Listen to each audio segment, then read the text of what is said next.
Okay, welcome back here. So I had a little technology issue there.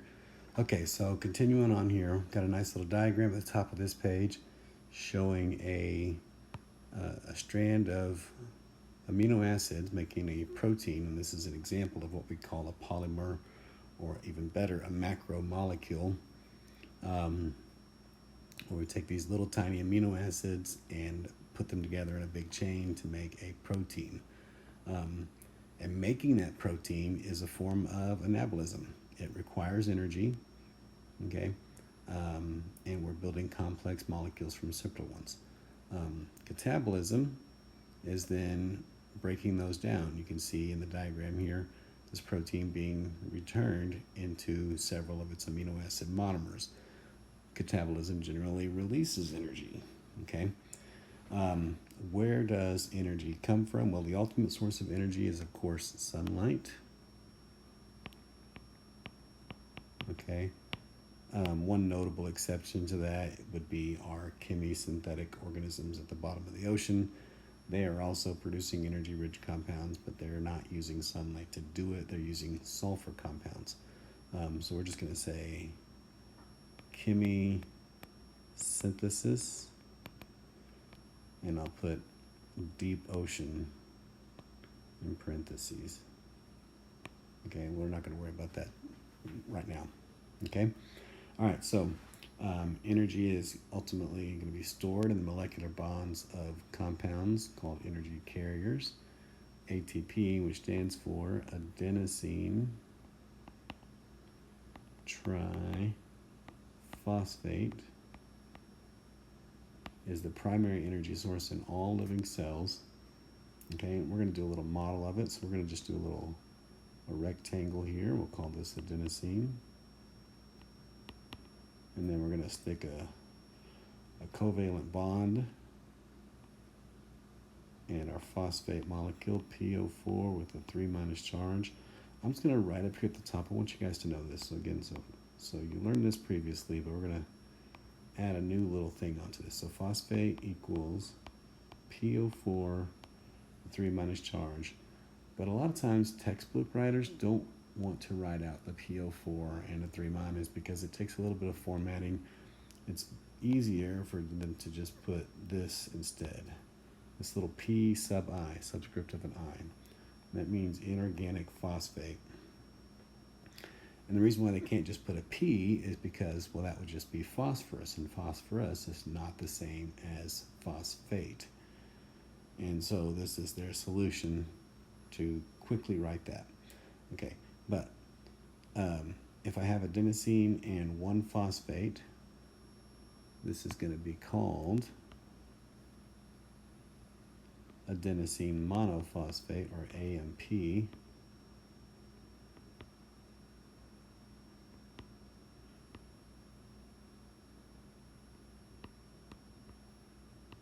Okay, and I think I'm actually going to have to change my color on this. I'm going to go back to a black. Hold on just a second here. Let's go with black, and let's redo my box here. Bear with me for just a moment. Okay, there's a reason why I want to do a black box instead of a red one.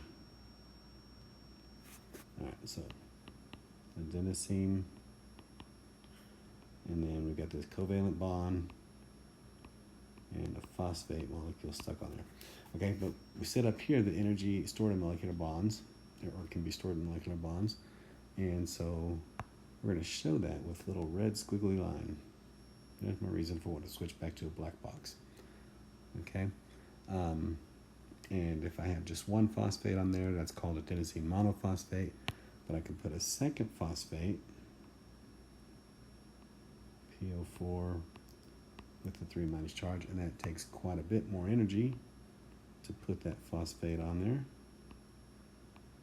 Put 3 little squiggly lines, doesn't really matter how many, but just more, right?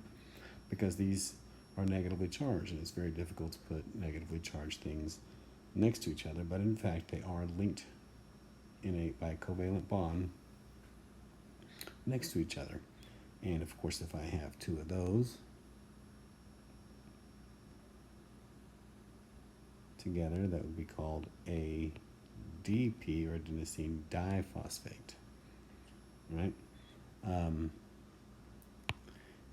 And we can also put a third one.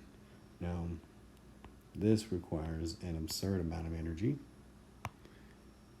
and so we're going to have quite a few squiggly lines in there. I'm going to run out of space. Okay, a whole lot of squiggly lines there. Lots of energy stored in that covalent bond between the second phosphate and the third phosphate. And this is our ATP molecule. Okay? Now, getting that third phosphate on there is really hard, but getting it off is really easy. It's an unstable bond, and it falls apart pretty easily. And when it does, all that energy that's stored in that bond gets released, and it can then do the work, or give the energy needed for other cells. For other reactions to work in the cells. So, for example, if I show, let's see, switch my color here. Here we go. All right. So ATP being broken down into ADP plus PI. That's going to release, 400 kilojoules of energy or something. We're going to show that as a negative sign. 400 kilojoules, it's releasing that much energy. Some other reaction in the cell might be something, we'll just call it A plus B. It's going to form C, and that might require 50 kilojoules for it to happen. Well, the dephosphorylation of ATP, the removing of the phosphate, released about 400 kilojoules for us to use. So we could technically do 8 of these chemical reactions here. A plus B forming C, right? Oh, here we go. This removing the third phosphate in a process called dephosphorylation of ATP. Releases a huge amount of energy, which is in turn used to supply the energy requirements of other chemical reactions in the cell. Okay, cells die if they don't replenish their ATP supply. There must be a way of reattaching PI to ADP. The process of adding phosphate to adenosine is called phosphorylation of ADP, and it requires substantial energy. Okay, page 3.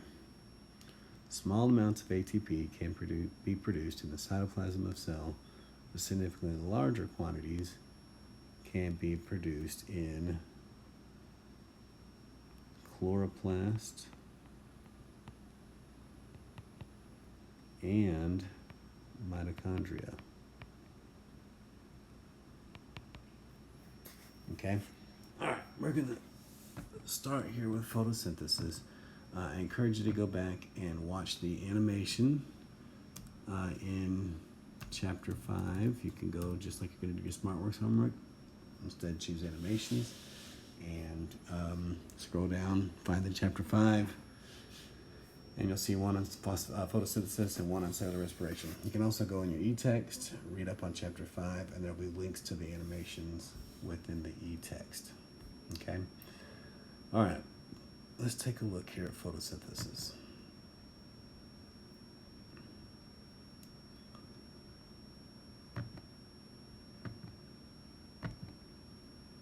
Okay, hold on just a second. Okay. All right, so what kind of organisms can do photosynthesis? Well, obviously there's plants. But what else have you heard of that can do photosynthesis? Algae. Some people think they're plants, but most of them are actually not most of them, all of them are different types of protists. And then there's this one, sometimes it's called blue-green algae, but it's It's not algae, and it's kind of more greenish than blue green, but its name is actually cyanobacteria. It's actually a group of different type of bacteria, but cyanobacterium also do photosynthesis. Okay, let's see. Draw the basic structure of a chloroplast. Label the components in the space below. So chloroplast is pretty simple. I don't know why I actually had this question on here, but basically you've got a stack of discs like this. Each one of these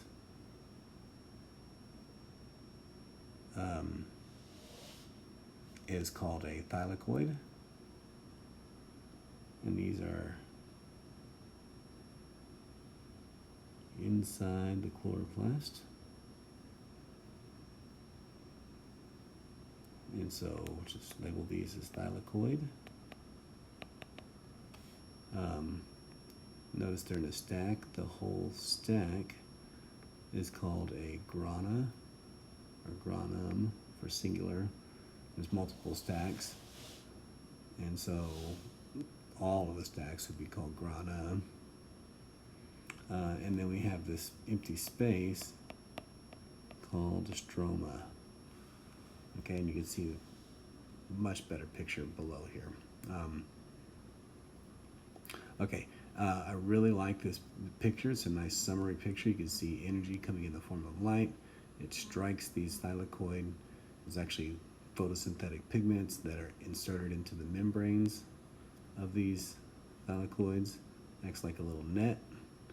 Captures photons, transduces the energy down into the membrane, powers photosystem 2 and photosystem 1, which are ultimately stripping electrons and hydrogens off of water. And then those hydrogens and electrons are going to get carried by this energy carrier right here called NADP+. Right, it's going to pick up the hydrogens and the hydrogens and electrons that are split off of water. It's going to make NADPH and then transfer that to the Calvin cycle. There's also a process in here. You can watch the animation and it shows you sort of live action what's happening there. But the ADP is going to be phosphorylated into ATP, and that too is going to be used in this Calvin cycle. Okay, I want to introduce some terms to you. I think we saw it here on this. Actually, yeah, you can see at the bottom of this figure, light reactions and light independent reactions, also known as the Calvin cycle. What does that mean? Pretty simple. Light dependent means it requires light.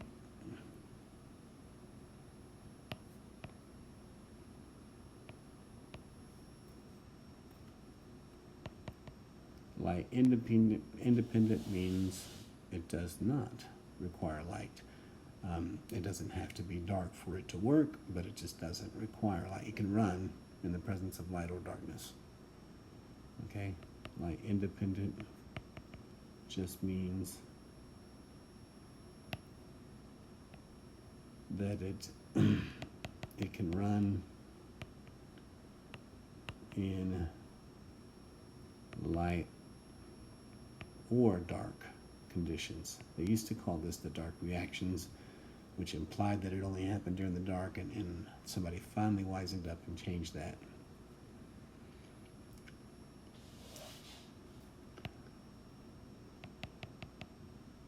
Okay, I'm gonna go through and explain a little bit differently than what that animation shows for how water molecules are split during photosynthesis. Oh, excuse me. As I did in class, I like to draw a little leaf. It's not the best, but hey, it'll work. Okay, of course, water goes into the leaf through the roots. This is that nice little central vein coming into the leaf. CO2 is going to enter through stomata on the underside of the leaf. And interestingly enough, those little stomata, they open and close to let CO2 in, but they can also lose water out of those holes. And so there are some highly adapted plants that only do photosynthesis at night, or they only do the second part of photosynthesis, making their sugar at night, because they lose too much water if they open their stomata during the day. And so it's almost like it's working as a true battery, right? It's collecting energy during the day, but holding on to it and waiting until nighttime to start sucking in that CO2 through those stomata, and then it'll continue on and do the Calvin reactions. Pretty crazy. Anyway, what we're going to do here is we're going to kind of zoom in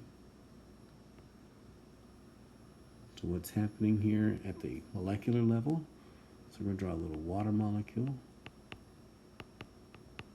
and it gets split, not directly by light energy, but light sort of powers the enzymes. This is supposed to be a little lightning bolt for chow, right? So light energy is splitting the water molecule, and of course, what do you get when you split the water molecule? Well, you're going to have some hydrogen ion, you're going to have some electrons, and you're going to have an oxygen ion, okay? And if nothing else happened, then these would all come right back together again and form water. But something does happen. The hydrogens and electrons will go through one of two processes. Okay, so I'm going to write it like this. Some H plus and electrons, or E minus, get picked up by NADP plus and transferred from the thylakoid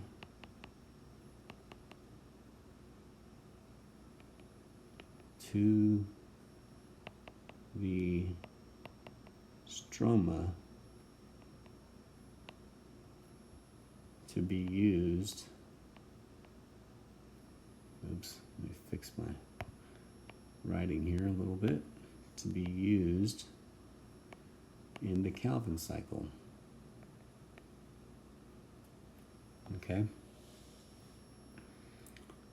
And then that hydrogen is also going to be pumped through the thylakoid membrane.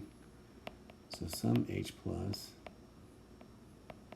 is pumped through thylakoid membrane, getting kind of squeezed in there, and flows through ATP synthase, providing it's basically an electric current needed to attach a phosphate onto ADP to make ATP. To attach phosphate to ADP to make ATP. Okay? And then the leftover O2 minuses, because more than one molar molecule is going to be split. O2 minus plus O2 minus is going to make our O2 gas. Right? Okay, there's more details to photosynthesis than that. But we're actually not going to do all those different steps. I do want you to know the name of the enzyme that initiates the Calvin cycle.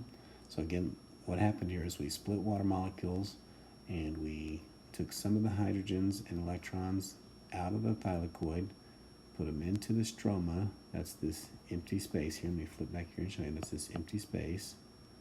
That's all stroma. Okay, and delivered those. Delivered those hydrogens and electrons to the Calvin cycle. Okay, we also used some of the protons to drive a gradient that adds phosphate to ADP and ultimately makes ATP, and that's going to be used as a power source, as an energy source in the Calvin cycle, right? So you can see carbon dioxide coming in here. It's going to end up being attached in different ways, and ultimately it's going to spit out some glucose. Okay. All right. The name of that enzyme that starts that whole Calvin cycle is called, still have my highlighter pen on there. It's called Rubisco. Okay, that's actually a sort of a common name. It's actually something like ribulose bisphosphate or something like that. Anyway, we're just going to know it as Rubisco. Okay, we're going to transition into enzymes real quickly. I realize this isn't the best place to put this, but that's how your textbooks organized it, and then I added some extra stuff. We're just going to go with it. We've talked about enzymes quite a bit already. Here's just a diagram showing that we've got two substrates that are going to come together in this active site of the enzyme. The enzyme sort of folds around it a little bit and reduces the activation energy needed to attach those two substrates together, and then that product is going to be released. The enzyme returns back to its normal shape and will then catalyze another reaction, and this will go on and on and on as long as that enzyme is available and as long as those specific substrates are available. Okay? Here's another molecule or diagram showing the same thing, a little more specific to the lab that we did. Here's your sucrose substrate. It binds to the active site of this sucrase enzyme, and it ends up reducing the energy needed for us to split these two molecules apart. They get released. One is fructose, one is glucose. Remember that from sucrose, right? Sucrose is made out of one glucose and one fructose. And now those are free to be used by the cell for energy, for fuel, right? We're going to split those apart and harvest the hydrogens and electrons out of those, and go on. Okay, so terminology here that you're going to need to write down. Enzymes are biological catalysts. Let me put my pen back on here. Biological catalyst. What that really means is that they will speed up chemical reactions. I'm going to say molecules that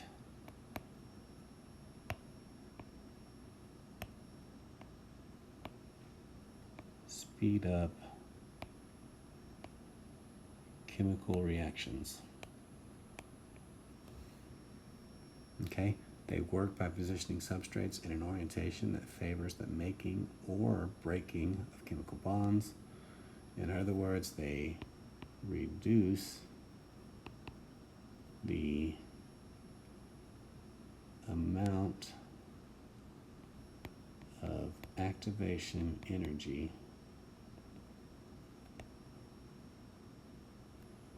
needed to break or form chemical bonds.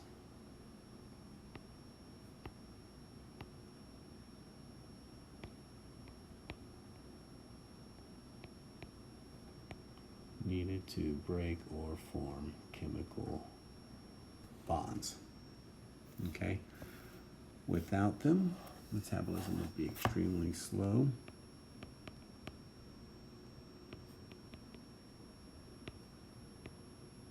Okay, without them, metabolism would be extremely slow. Life as we know it could not exist.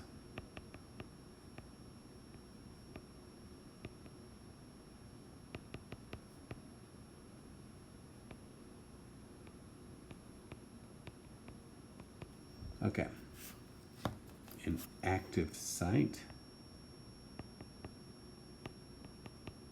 is the location within the enzyme where substrates bind.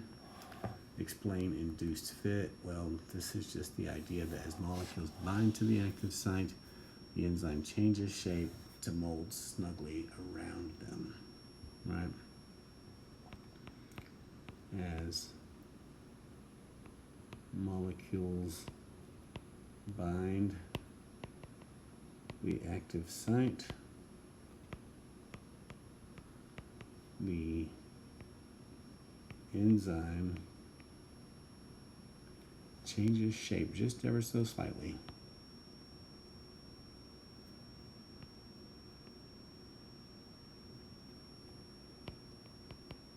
Changes shape slightly to fit snugly around the substrates.